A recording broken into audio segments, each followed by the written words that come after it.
Alright guys, quick video after video. You've already probably seen part 1 of this series in the 24 Yep 150 budget challenge.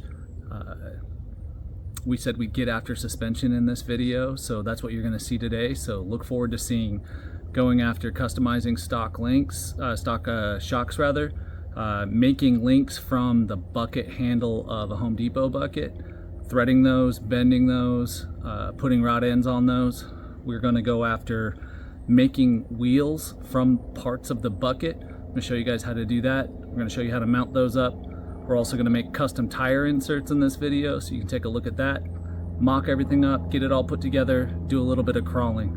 So that's what to look forward in this video. Thank you guys for tuning in.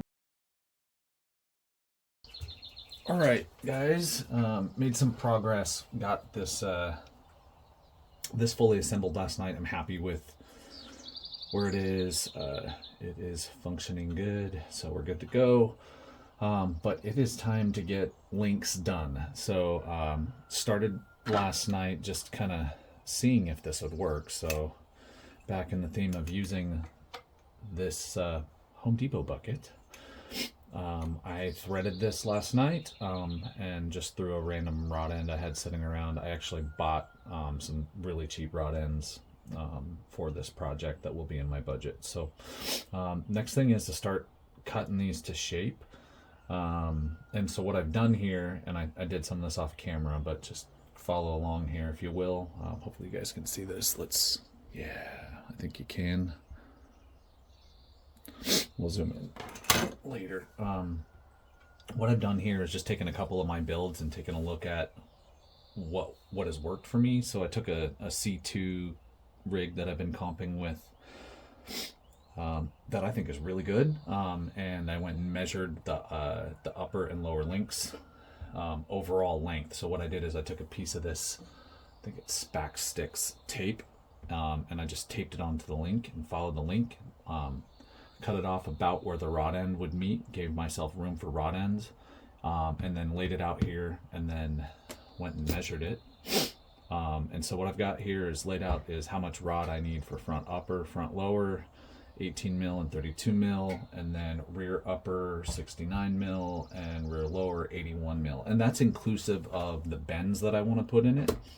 I gave myself a little overage, and I can cut some of that off after it's threaded, and I can also thread in or out to get the right length. So next step is I'm going to get some rod cut out of this.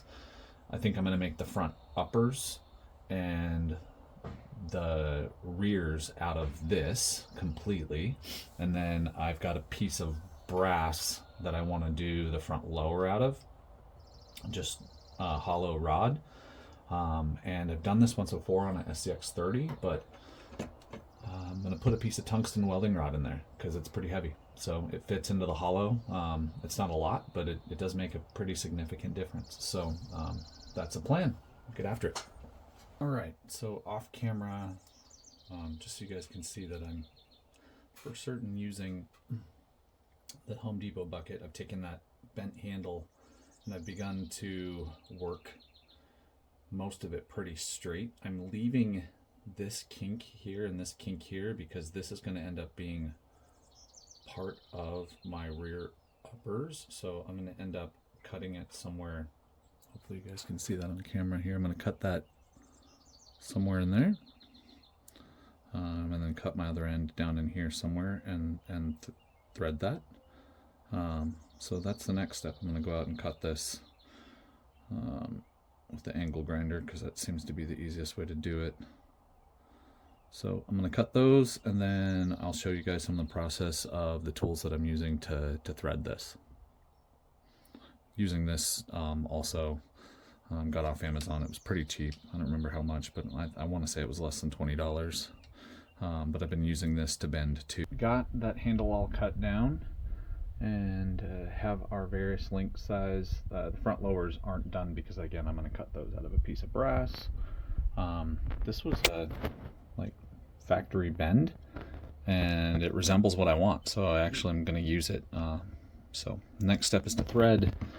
After all things said and done, that's all I have left of the bucket handle, but I need a drag link and steering link, so that's probably what that will be. So links are cut.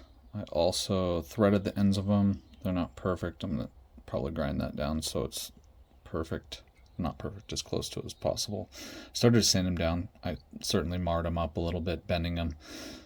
Used a tube bender, but to get some of these bends I had to use pliers too. So there's the front lowers, uppers, rear upper, rear lower.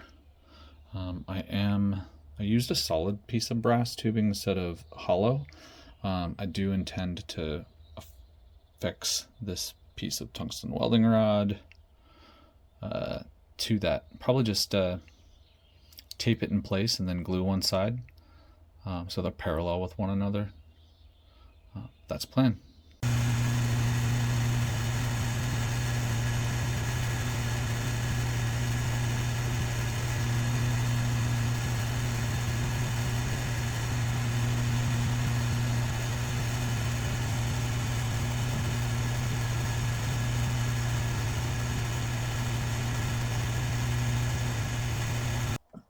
Off the drill press, and here's what we've come up with. Hopefully you guys can see that. What I did was I did the first side and then taped the two together nice and tight. I clamped it and then taped it just to hold everything in line. And then went and hit it with like a 1/16 bit and then worked it up to a little bit bigger bit. So I'm happy with that ultimately. So let's get this thing on tape to see what we're working with here.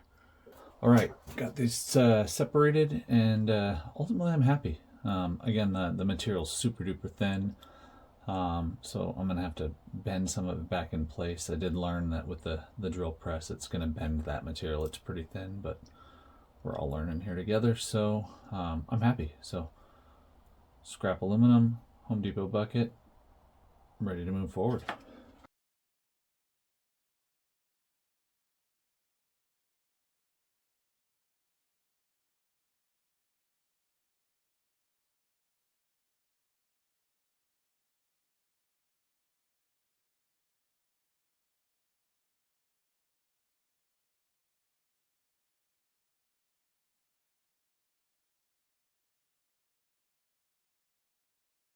All right, guys, on to the next thing here.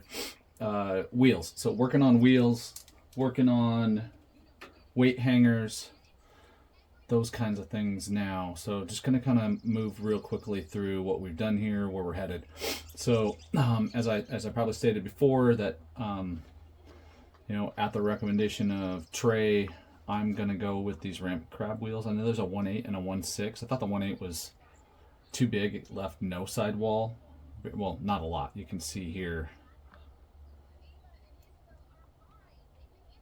I think that leaves a decent amount of sidewall. Get a little bit of squish, a little bit of grab. I'll probably do something with those foams inside, but I don't want to use the whole budget for this, so I'm using these strictly as a template. I'll reuse these, and now that the template's figured out and some components are figured out, I'm gonna recreate this multiple times over because I think I'm gonna come up with a pretty cool, inexpensive wheel design here. So spent some time just taking some inside and outside diameter measurements, width and thickness. Ignore the scribble and the scratch here because it really doesn't matter. It is what it is. But I took these measurements and then just started going through like junk in the shop and found this piping, plastic piping from a previous project, and I measured it to the thickness of one of these inserts because I don't want to use this 3D printed part because I'm trying to limit that to some other stuff, but there's not enough lip here to bite into with a screw where I want it to go through, so I need a little extra thickness. So I found a couple of diameters pipe and took them out and cut them on actually my contractor let me use his one of his saws, so in his shop, because I don't have that saw, so it's like a, I don't know, a band saw or scroll saw. I think it's a band saw.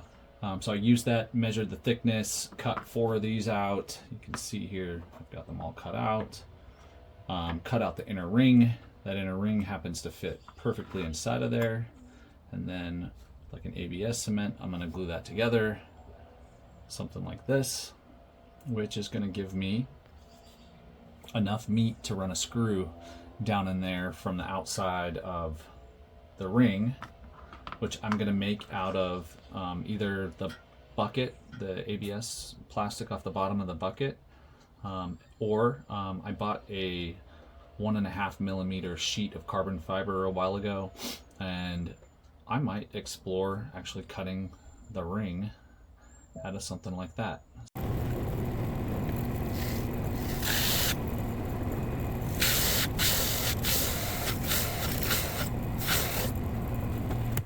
This was probably the biggest challenge of this whole project so far, because I am doing my best to make as many parts as possible. I'm really trying to limit what is purchased from the general marketplace. So Trey threw out the idea of using these ramp crab wheels, and I showed making some parts earlier, cutting out of carbon fiber, but that really was just going to blow up the budget. So I skipped that, and I decided, let's make these parts as much as possible out of that Home Depot bucket. So you can see what I've done here. I used some of these parts as templates, and ultimately what I did was went and made a template of this, cut it on the drill press, went in and made some measurements and cut some additional holes just for a little bit of a design, but also the holes for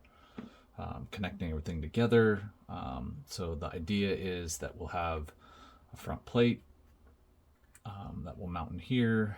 To get the spacing right, they use this piece that can be used in the front or the back on that ramp crab wheel, and I've decided instead that I would make a larger plate in the back, frankly just because it was easier to work with. The one piece of the ramp crab wheel, and I'll put this in my budget, that I did keep was this hub, wheel hub. So it's heavy duty. It gets the spacing right for me.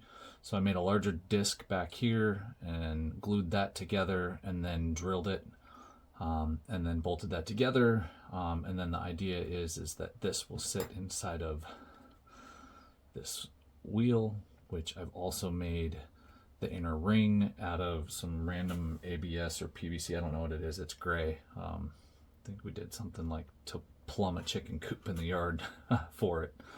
So that's inside here, and then there'll be this backing ring here. So yeah, that's what I'm working on. I also made inserts.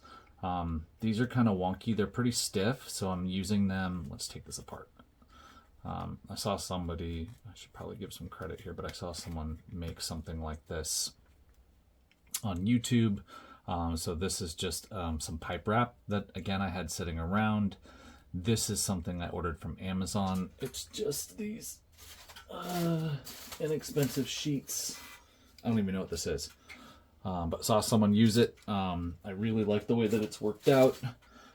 This is what I did for the rears, so just a little bit stiffer, but it's got some good grooves cut in here, so hopefully that'll make some good traction, with an increased pound per square inch, or millimeter if you will, of contact pad there, but also something to get the tire to fold and get a good grip in there. These inner rings, again, 2 pieces glued together with like ABS or PVC cement. So that's what I did for the ring. And then get this puppy mounted on here. Let's see how I did this. I think it was like that. Just pinch this puppy together.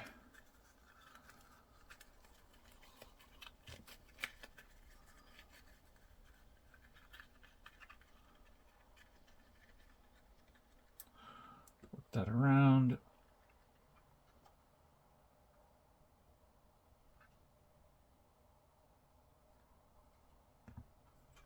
I want that ring this way because it's going to be the right rear.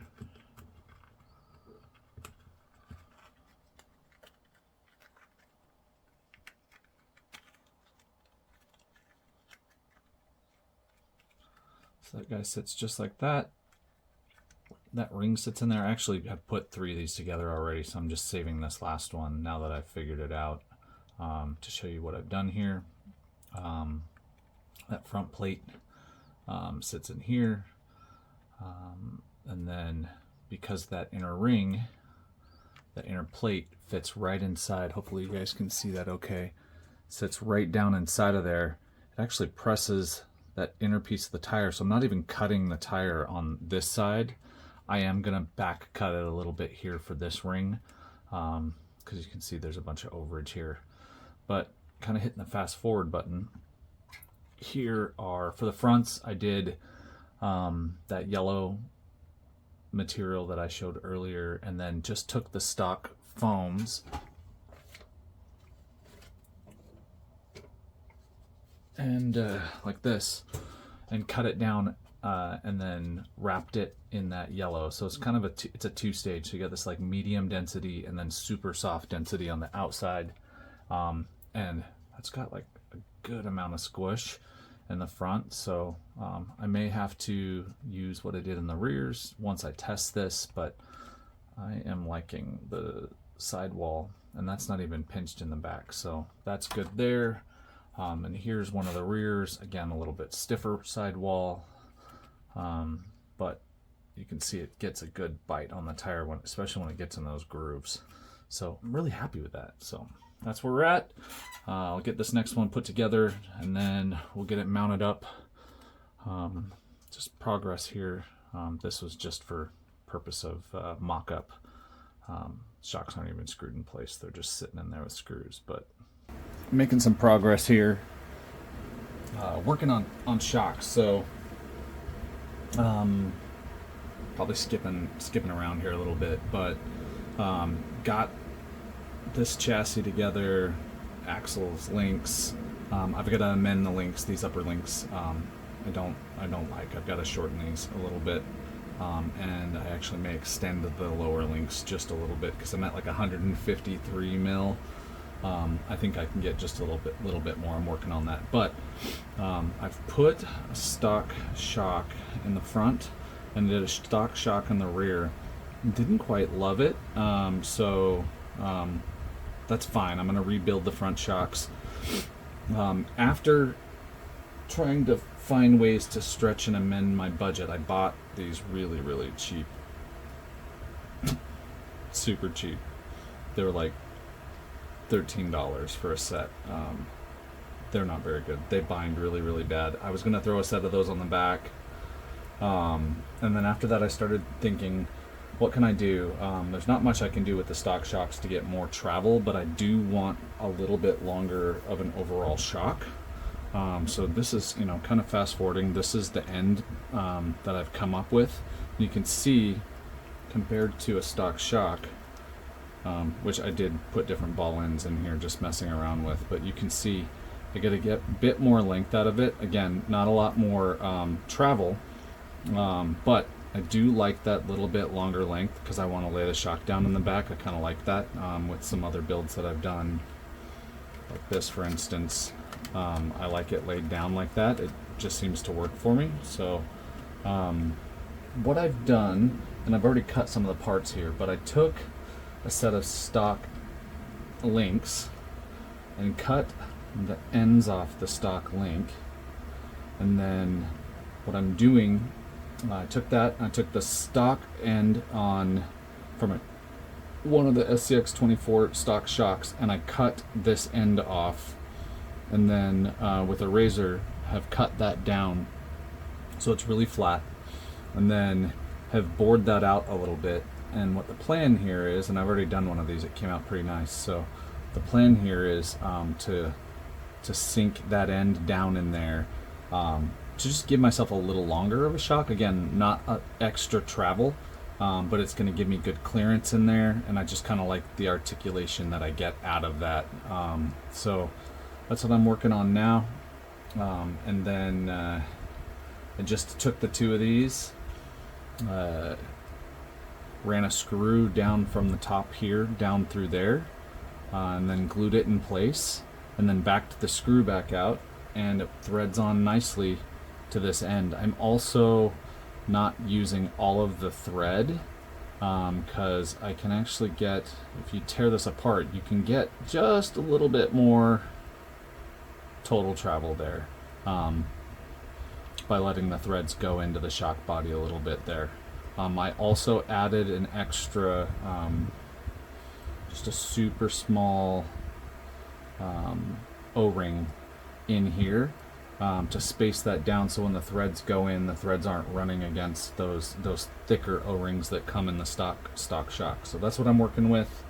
The end result looks like that. So, and I'm happy with that actually. So I've already added shock oil into that. There's no weight on this right now, so it's kind of just sitting up there for a second, but with some weight on these back wheels, that'll move really, really nice. So there we go.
All right, guys, thanks for tuning in for part 2 of the series. That's the end of the series for the sub 150 challenge from 24 Yep.